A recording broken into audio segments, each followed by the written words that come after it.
Hello students, मैं Jitendra sir आप लोगों को जो सिस्टम ऑफ लीनियर इक्वेशन है, means linear equation in two variables जो चैप्टर्स है उसके बारे में हम आप लोगों को पढ़ा चुके हैं, जिसमें graphical method, elimination method, substitution method, word problems, ये सारे क्वेश्चंस बता चुके हैं हम आप लोगों को। अब इसमें एक मेथड छूट रहा था, क्रॉस मल्टीप्लिकेशन मेथड, जो हम आप लोगों को बताया है कि इस बार केवल सिलेबस से बाहर किया गया इसको, तो हम इस मेथड को भी बता देते हैं आपको, ताकि ज़रूरत पड़ेगी फ्यूचर में आप लोगों को इस मेथड की। यह बहुत ही इम्पॉर्टेंट मेथड है, तो इसलिए इस मेथड को आपको बताते हैं, और इस मेथड का नाम है क्रॉस मल्टीप्लिकेशन मेथड। तो क्रॉस मल्टीप्लिकेशन मेथड में हम लोग बताएंगे, आपको बता रहे हैं कि कैसे क्रॉस मल्टीप्लिकेशन मेथड से हम सॉल्व करते हैं लीनियर इक्वेशन को। तो अब देखिए, मेथड ऑफ क्रॉस मल्टीप्लिकेशन हम मानते हैं कि लेट द इक्वेशन बी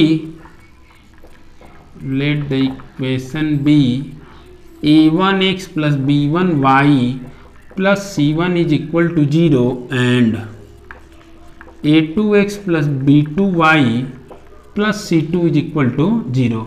अब हम करते हैं क्या, एक बार x अपान, फिर y अपान, फिर 1 अपान हम लोग लेते हैं। पहला ये ध्यान रखता है कि जो भी कांस्टेंट है उसको हम इधर ले आके बराबर 0 कर देते हैं।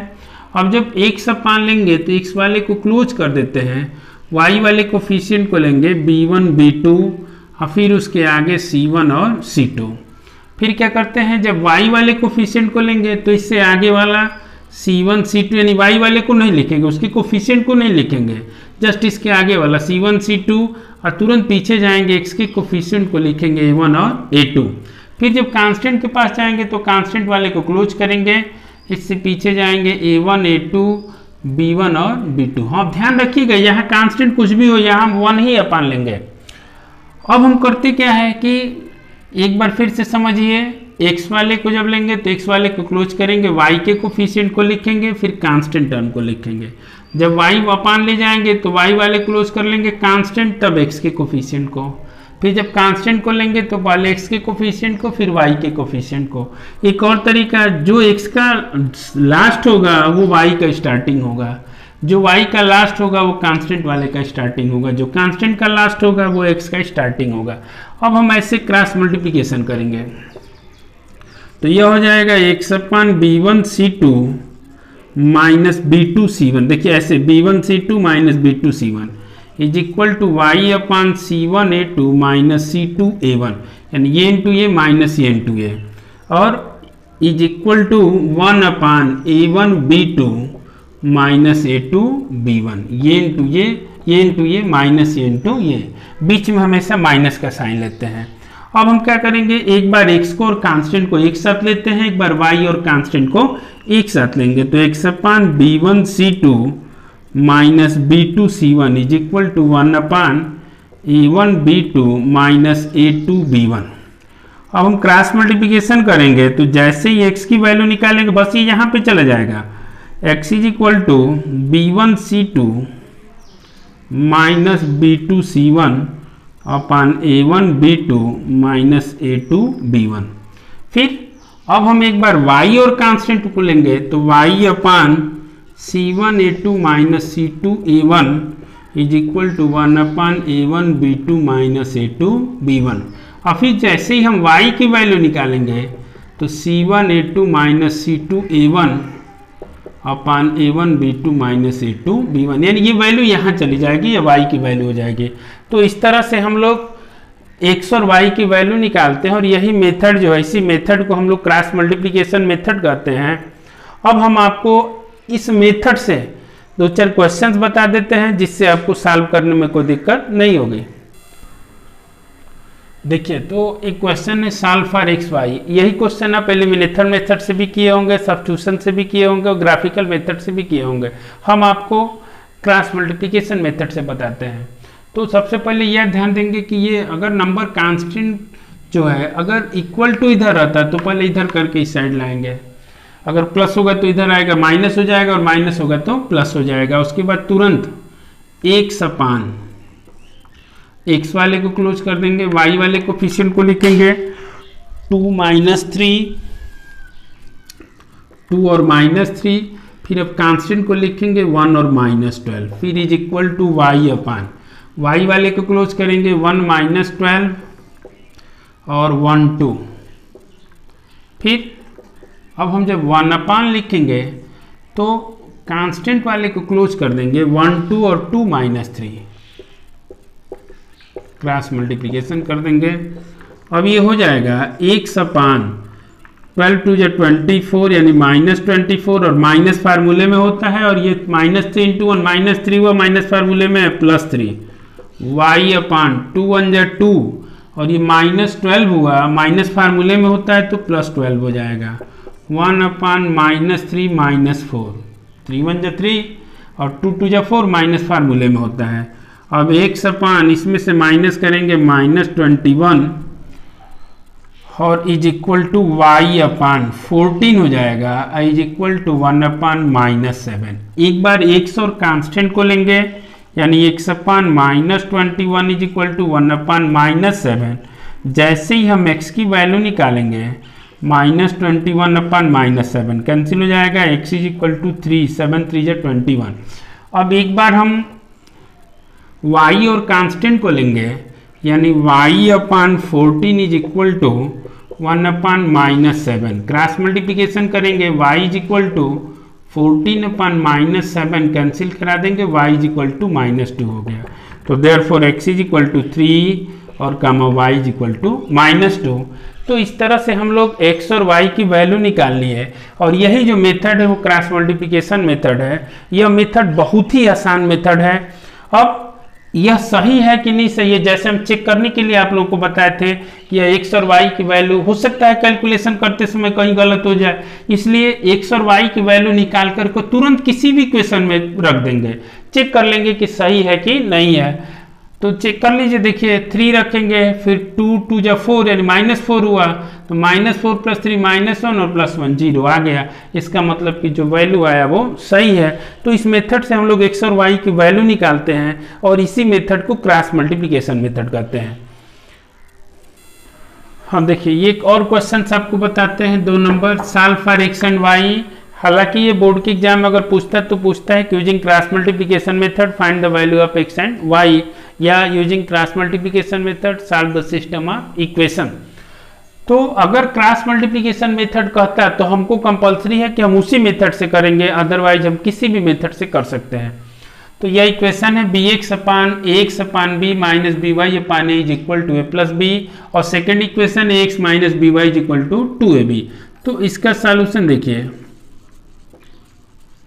सबसे पहले ax upon b minus by upon a is equal to a plus b. पहले हम इसका एलसीएम ले लेते हैं, ए बी होगा, b से b कैंसिल, ये हो गया a square x minus a से कैंसिल, b बचेगा, ऊपर मल्टीप्लाई करेंगे a प्लस बी। अब यहाँ से क्रॉस मल्टीप्लिकेशन कर दीजिए, तो a square x minus b square y is equal to a b a plus b, या इसको इधर ट्रांसफर कर दीजिए, a square x minus b square y और minus A b a plus b is equal to 0। इसको equation number 1 बना दिए। अब जो सेकेंड इक्वेशन है ax माइनस बी वाई, और इसको इधर ले आएंगे -2ab इज इक्वल टू 0, इसको इक्वेशन नंबर 2 बना दिए। अब हम करेंगे क्या, एक बार x अपान y अपान और 1 अपान ले लिए। जब हम x अपान लेंगे तो x वाले को क्लोज कर देंगे, y वाले कोफिशिएंट को लेंगे माइनस बी स्क्वायर और माइनस बी, फिर ये हो गया minus A b a plus b और -2ab। अब जब हम y वाले को लेंगे y अपान, जब हम y वाले को लेंगे तो y वाले को क्लोज कर देंगे, देखिए तो minus A b a plus b और -2ab, फिर इससे आगे बढ़ेंगे तो a स्क्वायर और a, और जब हम 1 अपान लेंगे तो कांस्टेंट को क्लोज कर देंगे, a स्क्वायर a और माइनस बी स्क्वायर और माइनस बी। अब हम ऐसे क्रॉस मल्टीप्लिकेशन कर देंगे। तो जब हम क्रॉस मल्टीप्लिकेशन करेंगे तो देखिए x अपान इसमें इससे करेंगे तो माइनस ये b square into minus 2ab plus हो जाएगा 2ab क्यू। यह हो गया 2ab q minus minus plus ab और माइनस फार्मूले में होता है तो माइनस ही होगा ab square a plus b.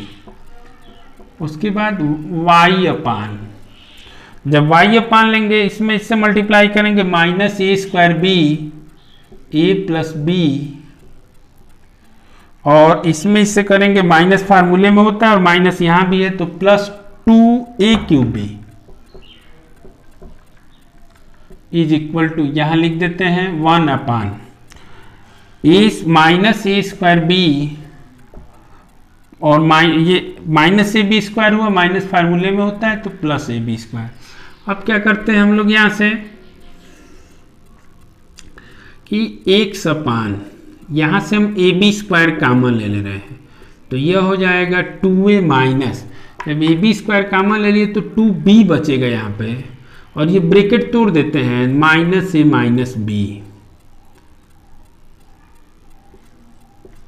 उसके बाद y अपान यहाँ से a स्क्वायर बी कॉमन ले लेते हैं तो यहाँ a स्क्वायर बी जब कॉमन लेंगे तो माइनस ए माइनस बी और प्लस 2a बचेगा, और 1 अपान यहाँ से ए बी कॉमन ले लेते हैं तो यह प्लस और ये माइनस है, यानी यहाँ b बचेगा और यहाँ माइनस a बचेगा। अब एक अपान ए बी स्क्वायर यह b माइनस a हो जाएगा, और y upon A square B यह a माइनस बी होगा, और 1 upon A B B minus A. अब एक बार x और कांस्टेंट को लेंगे, यानी x upon A B square into B minus A is equal to 1 upon A B into B minus A. अब जैसे ही हम x की वैल्यू निकालेंगे तो A B square B minus A ये यहाँ पे चला जाएगा upon A B B minus A, B minus A से बी माइनस ए खत्म, एक ए से और बी से बी खत्म, तो अब यह हो जाएगा x is equal to b हो गया। और फिर एक बार अब हम y और कांस्टेंट को लेंगे and y upon A square B A minus B is equal to 1 upon A B B minus A. तो जैसे हम क्रॉस मल्टीप्लिकेशन करेंगे तो y is equal to A square B A minus B, और नीचे से हम माइनस कॉमन ले लेंगे तो माइनस ए बी और ये भी ए माइनस बी हो जाएगा, इससे कैंसिल हो गया, बी से बी एक ए से ए, यानी y is equal to minus A आ गया। तो therefore x is equal to B and y is equal to minus A. अब हमको अगर मन किया मतलब चेक करना है अगर हमको, तो हम x और y की वैल्यू रख देंगे किसी इक्वेशन में, यहाँ भी अगर रखते हैं देखिए b रखेंगे, b से b कैंसिल ए हो गया, y के जगह पे माइनस ए रखेंगे, ए से करता माइनस माइनस प्लस यानी ए प्लस बी आ गया, सेटिस्फाइड कर दिया। इसमें भी अगर रखेंगे तो ये सेटिस्फाइड कर देगा। इस तरह से इस क्वेश्चन को हम इजीली आसानी से कर लिए, इजीली कर लिए इस क्वेश्चन को, और इसी मेथड को हम लोग करते हैं क्रॉस मल्टीप्लिकेशन मेथड। अब इससे रिलेटेड आप लोग के बुक में जितना भी क्वेश्चंस होगा क्रॉस मल्टीप्लिकेशन मेथड से, या जो भी क्वेश्चन आप पहले कर चुके हैं एलिमिनेशन और सब्स्टिट्यूशन मेथड से, सारे क्वेश्चन को आप एक बार क्रॉस मल्टीप्लिकेशन मेथड से करेंगे। अगर कोई भी दिक्कत आती है तो आप हमको बताएंगे कमेंट बॉक्स में। Thank you.